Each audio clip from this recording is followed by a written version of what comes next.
Xanım, deyirəm bəlkə bir seçim eləyəsiniz. Bəlkə çay içək. Yox, çox sağ olun.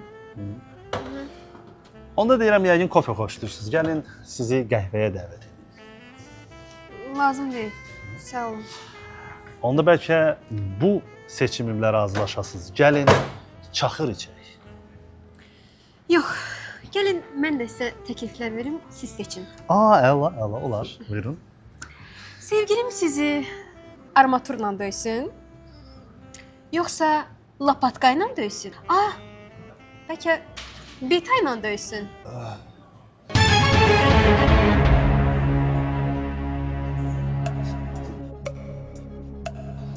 Dosta zəng var. Yox, bizdə o variant yoxdur.